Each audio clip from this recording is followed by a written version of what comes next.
할렐루야. 오늘 이 아침에도 또 말씀과 기도로 하루를 시작하는 여러분 가운데 주님의 크신 사랑과 은혜가 함께 하시기를 축복합니다. 우리 이 시간 찬송하면서 우리 새벽기도 자리로 나가실 텐데요. 찬송가 283장, 우리 옛날 찬송가는 183장입니다. 새 찬송가는 283장, 그리고 옛날 찬송가는 183장, 283장, 183장, 나 속죄함을 받은 후 우리 다 같이 찬송하면서 우리 새벽기도 시작하도록 하겠습니다.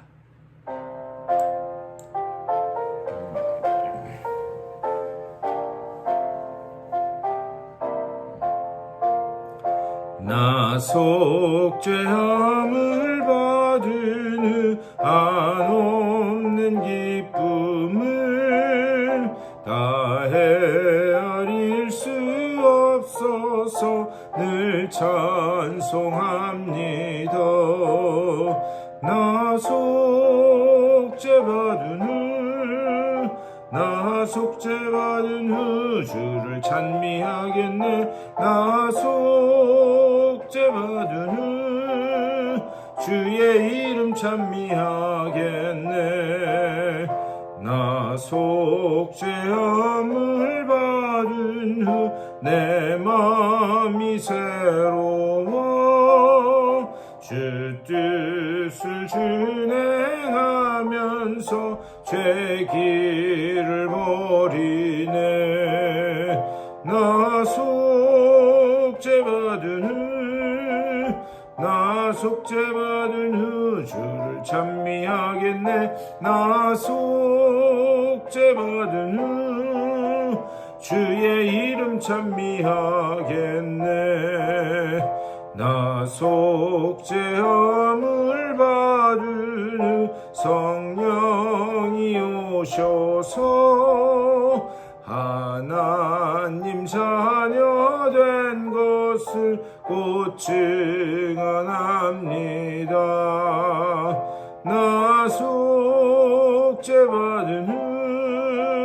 나 속죄받은 후 주를 찬미하겠네. 나 속죄받은 후 주의 이름 찬미하겠네.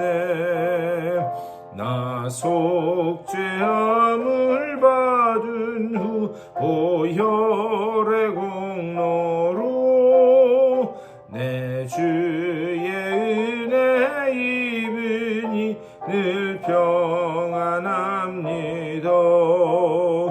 나 속죄받은 후 주를 찬미하겠네. 나 속죄받은 후 주의 이름 찬미하겠네. 아멘. 우리 다 같이 기도하시겠습니다.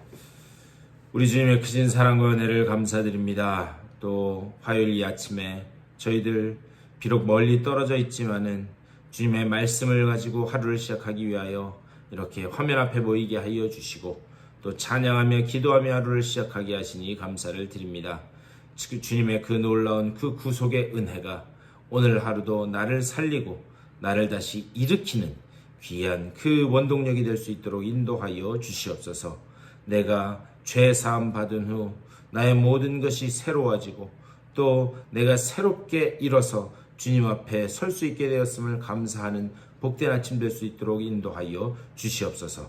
오늘 아침에도 말씀을 나눌 때에 그 말씀이 들려지게 하여 주시고 깨달아지게 하여 주시며 또한 그대로 살아갈 수 있는 믿음 허락하여 주셔서 오늘도 말씀 붙잡고 승리하는 복된 한 달 될 수 있도록 인도하여 주시옵소서.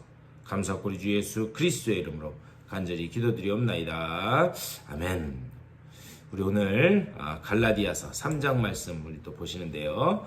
갈라디아서 3장 10절에서 14절까지의 말씀입니다. 갈라디아서 3장 10절에서 14절까지의 말씀. 우리 새벽에 계속 갈라디아서 말씀 묵상하니까 여러분 성경책에 이렇게 표시해 두시면 이렇게 피시기가 편하리라 믿습니다. 갈라디아서 3장 10절에서 14절까지의 말씀. 우리 여러분 성경책 보시면서 다 같이 한 목소리로 같이 봉독하겠습니다. 시작. 무릇 율법 행위에 속한 자들은 저주 아래에 있나니 기록된 바 누구든지 율법책에 기록된 대로 모든 일을 항상 행하지 아니하는 자는 저주 아래 있는 자라 하였습니다. 또 하나님 앞에서 아무도 율법으로 말미암아 의롭게 되지 못할 것이 분명하니 이는 의인은 믿음으로 살리라 하였습니다. 율법은 믿음에서 난 것이 아니니 율법을 행하는 자는 그 가운데서 살리라 하였느니라. 그리스도께서 우리를 위하여 저주를 받은 바 되사 율법의 저주에서 우리를 속량하셨으니 기록된 바 나무에 달린 자마다 저주 아래에 있는 자라 하였습니다. 이는 그리스도 예수 안에서 아브라함의 복이 이방인에게 미치게 하고 또 우리로 하여금 믿음으로 말미암아 성령의 약속을 받게 하려 함이라. 아멘. 오늘도 이 말씀 가지고 또 우리 말씀 나누도록 하겠습니다. 오늘 이 아침에도 주님의 놀라운 은혜가 여러분들의 그 삶 가운데 또 여러분들이 그 기도하는 기도의 제목 가운데 함께 하실 수 있게 되기를 주님의 이름으로 간절히 축원합니다. 우리 오늘 이 말씀을 보면은요, 오늘 특별히 본문 13절 말씀에 그렇게 기록되어 있습니다. 13절 말씀에 나무에 달린 자마다 저주 아래 있는 자다라고 하는 그런 표현이 등장해요. 그런데 여러분들 성경책 보시면 거기에 이렇게 표시가 되어 있고 그 밑에 각 주 밑에 성경책 제일 밑에 이렇게 이 성경 구절이 어디서 왔는지 그것을 표시하고 있을 겁니다. 그런데 그 성경 구절 보면 나무에 달린 자마다 저주 아래 있는 자 이 표현 밑에 신명기 21장 23절 이렇게 되어 있을 거예요. 이것은 신명기 21장 23절 말씀을 인용해서 기록한 그런 말씀입니다. 우리 신명기 우리 지난달에 우리 같이 묵상했는데요. 신명기 율법을 보면 나무에 달린 자는 하나님께 저주를 받은 자다 이렇게 말씀하고 있어요. 그러니까 나무에 달린 자는 하나님께 저주를 받은 자다 이 말씀을 보면 우리 유대인들이 예수님을 그렇게 저주했던 것이 이상한 것이 아니다라는 것을 알 수 있어요. 왜? 그들은 이 율법을 잘 알고 있었기 때문에 주님께서 십자가에 달려 돌아가셨기 때문에 예수님을 저주했다라고 하는 것 그것이 결코 이상한 것이 아니다. 바울도 부활하신 예수를 만나기 전에 그가 예수 믿는 자를 잡아 죽였던 것. 나무에 달린 하나님으로부터 저주받은 자를 믿고 따른다라고 하기 때문에 예수 믿는 자들을 잡아 죽이는 것. 그것이 결코 이상한 것이 아니었다라는 것을 볼 수 있어요. 그렇다면 왜 하나님은 예수를 저주받은 그 나무에 달려서 죽게 하셨는가? 과연 여기에서 말씀하는 그 저주의 의미가 무엇인가? 오늘 그것을 좀 봐야 됩니다. 10절에서 오늘 읽은 말씀 10절에서 이렇게 말씀해요. 무릇 율법 행위에 속한 자들은 저주 아래에 있나니 기록된 바 누구든지 율법책에 기록된 대로 모든 일을 항상 행하지 아니하는 자는 저주 아래에 있는 자라 하였음이라 이렇게 말씀해요. 10절 말씀 보면 저주라고 하는 그 단어와 율법이라고 하는 그 단어가 같이 나오는 것을 볼 수가 있습니다. 율법이라고 하는 것은 무엇인가? 율법은 하나님과 이스라엘 백성이 맺은 그런 약속입니다. 그래서 하나님께서는 율법을 주시면서 이것을 잘 지키라 이렇게 명령하셨어요. 그리고 그 명령을 들은 이스라엘 백성도 우리가 잘 지키겠습니다 라고 그렇게 하나님 앞에 약속합니다. 그런데 그 결과는 무엇이었는가?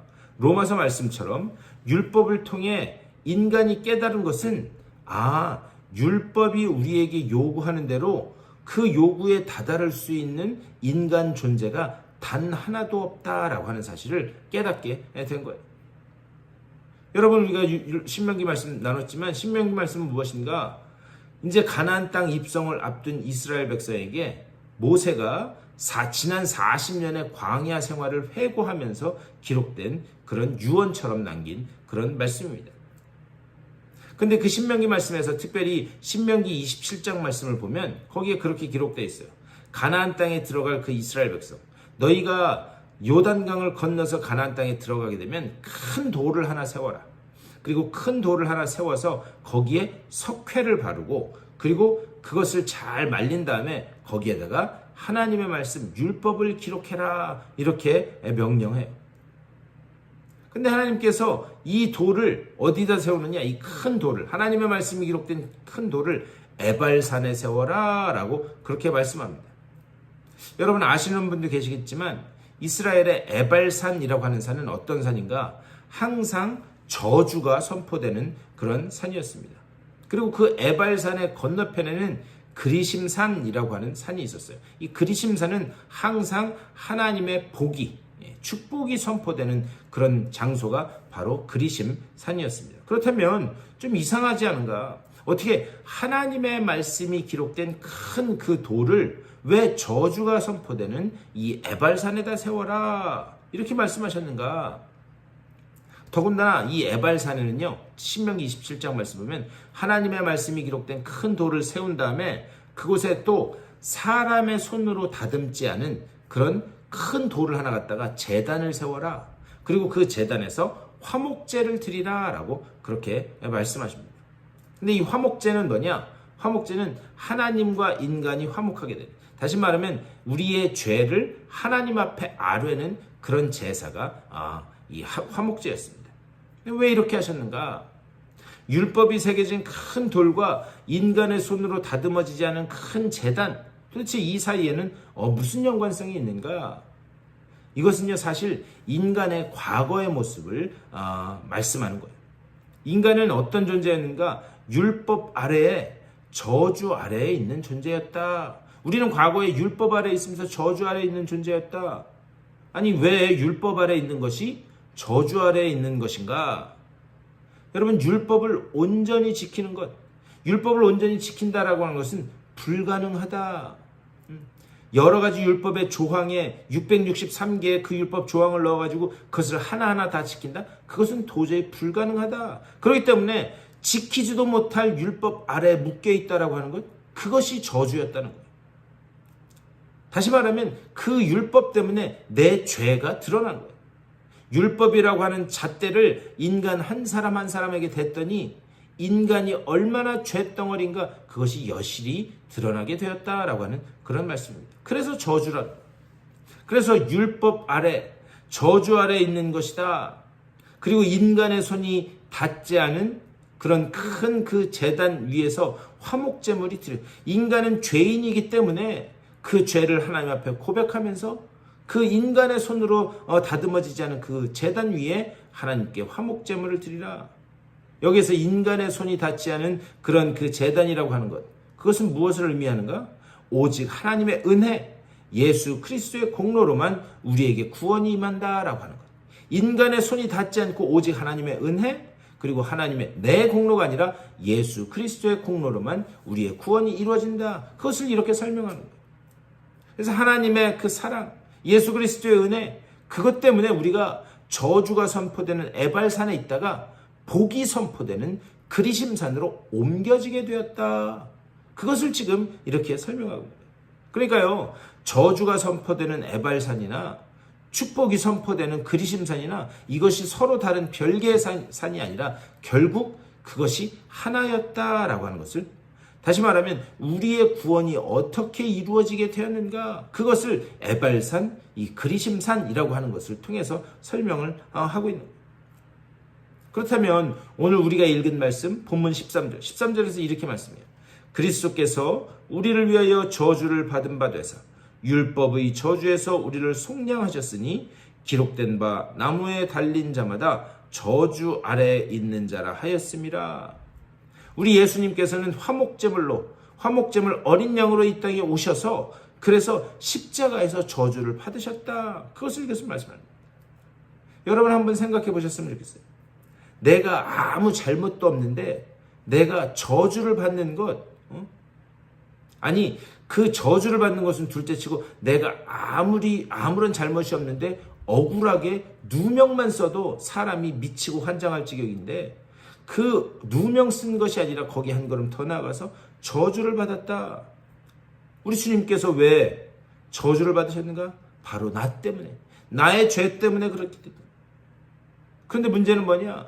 그 주님께서 내 죄 때문에 그렇게 저주를 받으셨음에도 불구하고 우리 속에는 아직 여전히 정의로운 것, 자기의 의, 이것으로 지금 여전히 가득 차 있다라고 하는 사실. 우리가 반드시 기억해야 될 것은 무엇인가? 우리는 우리 속에 의라고 하는 것이 하나도 없는 그런 완전히 파산된 존재이다라고 하는 사실. 하나님의 말씀은 계속해서 우리들에게 그것을 말씀하고 있습니다. 근데 우리는 그것을 잊어버리고 산다는 거예요. 이스라엘 백성도 하나님의 은혜로 가나안 땅에 들어가게 됩니다. 그리고 하나님이 유일한 신만이시고 자기들을 지키시고 보호하시고 인도하시는 하나님이시다라고 하는 사실. 그것을 잘 알고 있었습니다. 그들이 이렇게 잘 알고 있었음에도 불구하고 그들의 문제는 무엇이었는가? 단 한 번도 그들은 하나님을 제대로 섬겨본 적이 없었다라고 하는 사실이에요. 이거는요, 오늘날 우리도 마찬가지예요. 우리도 하나님의 사랑, 예수 그리스도의 은혜, 우리는 그것을 너무나 잘 알고 그것을 입술로 고백을 합니다. 그런데 그것을 고백을 해보지만 문제는 무엇인가? 당장 내 삶 속에 다급한 문제가 생기면 하나님 찾는 것 그거 잊어버리고 어떻게든 사람 찾아다니고 어떻게든 내가 해결해 보려고 하고 내가 내 인생으로 주인이 되어서 살고 있는 것, 그것이 나다라고 하는 사실. 그리고 또 그 모습을 보면서 우리는 어떻게 하는가? 좌절하고 절망하고 나는 안 되는 존재인가 보다. 그런데 우리가 하나님의 말씀을 보면서 반드시 기억해야 되는 것은 무엇인가? 우리는요, 절망할 수 있는 존재도 안 된다는 거예요. 죽은 사람이 어떻게 절망할 수 있다는 거예요. 우리에게는 원래 그런 능력이 없다라고 하는 사실을 우리는 인정해야 됩니다. 그렇기 때문에 에발산의 복음을 우리 하나님께서 준비하신 거예요. 예수 그리스도께서 이런 나를 위해서 저주를 받으셨다. 우리는 바로 이 십자가의 저주가 온전히 만나져야 되는 줄 믿습니다. 이 저주받은 그 예수님만, 우리가 인격적으로 십자가 위에서 돌아가신 그 저주받은 주님만 인격적으로 온전히 만나진다면 내 삶의 문제, 내 가정의 문제, 내 자녀들의 문제는 저절로 풀려지게 되는 줄 믿습니다. 오늘 본문 말씀 14절은 이것을 결론적으로 이렇게 말씀해요. 이는 그리스도 예수 안에서 아브라함의 복이 이방인에게 미치게 하고 또 우리로 하여금 믿음으로 말미암아 성령의 약속을 받게 하려 함이라. 성령의 약속을 받게 하려 함이라. 예수님이 그 저주를 뒤집어 쓴 이유가 무엇인가? 우리로 하여금 믿음으로 말미암아 성령의 약속을 받게 하려 함이라. 사실 이것은 요한복음 7장에서 우리 주님께서 하시는 약속이에요. 요한복음 7장에서 우리 주님께서는 성령의 약속, 이것을 말씀하시면서 내가 가면 너희에게 성령이 반드시 임하리라 말씀합니다. 그리고 또 이 요한복음 뒤에 이 14장 뒤에 가서 보면 요한복음에서는 이 성령을 무엇이라고 이야기하는가? 생수의 강이라고 그렇게 말씀하고 있어요. 여러분, 생수의 강이라고 하는 것은 무엇인가? 에스겔서에서 말씀하는 것처럼 죽었던 자리에서 꽃이 피게 하고 모든 죽었던 것들을 살리는 강, 그것이 바로 생수의 강입니다. 우리 주님께서 십자가의 저주를 통해서 우리를 살리시겠다라고 하는 약속을 이렇게 하고 계시는 거예요. 내가 바로 이 십자가의 저주와 만나질 때에 내 삶 속에서 성령이 임하고 또 성령이 임함으로 생수의 강이 내게 임해서 어떻게 되는가? 내 모든 생명이 살아나고 회복되는 놀라운 역사가 나타나게 될 줄 믿습니다. 그렇기 때문에요, 오늘 이 새벽에도 기도하실 때 그렇게 기도하셨으면 좋겠어요. 그 주님께서 내 대신 당하신 그 십자가의 저주의 사건이 온전히 나를 위한 사건이었음이 완전히 믿어지고 그것이 인격적으로 만나지게 하여 주시옵소서. 그것이 인격적으로 만나짐으로 인하여 여러분들이 그 삶 가운데 여러분들이 죽었던 자리에 다시 아름다운 꽃이 피어나고 생명이 다시 회복되고 살아나는, 그리하여 여러분들의 가정과 여러분들의 삶과 여러분들의 주변 모든 환경들이 살아나는 놀라운 은혜를 맛보실 수 있게 되기를 주님의 이름으로 간절히 축원합니다. 우리 다 같이 한 목소리로 기도하겠습니다. 기도하실 때 하나님, 이 주님의 그 피를 흘리시는 십자가의 사건, 십자가 저주의 사건이 나를 위한 사건임이 아버지와 인격적으로 만나지는 오늘 아침 되게 하여 주시고 그 가운데 모든 죽었던 것들이 다시 살아나는 귀한 역사가 일어나게 하여 주시옵소서. 우리 여러분들의 삶을 위하여 또 특별히 아픈 분들을 위하여, 교회를 위하여, 우리 기도하시고 여러분들의 삶의 자리로 돌아가시도록 하겠습니다. 우리 다 같이 한 목소리로 기도하시겠습니다. 주님의 크신 사랑과 은혜를 감사드립니다. 아버지, 오늘 이 아침에도 또한 말씀으로 하루를 시작하게 하시니 감사를 드립니다. 주의 시간 간절히 간구하기는 십자가에서 주님께서 당하신 그 저주가 나를 위한 사건으로 아버지의 인격적으로 만나질 수 있도록 주의 인도하여 주시옵소서. 아버지여, 그 십자가의 사건이 내 사건으로 받아들여집니다. 아버지, 정말 주님이 받으신 그 저주가 아버지가 내가 받을 저주를 대신 받으신 것임이 아버지의 삶 속에서 온전히 깨달아지므로 아버지, 정말 온전히 새롭게 성령의 그 놀라운 은혜를 체험하는 우리가 되게 하여 주시옵소서.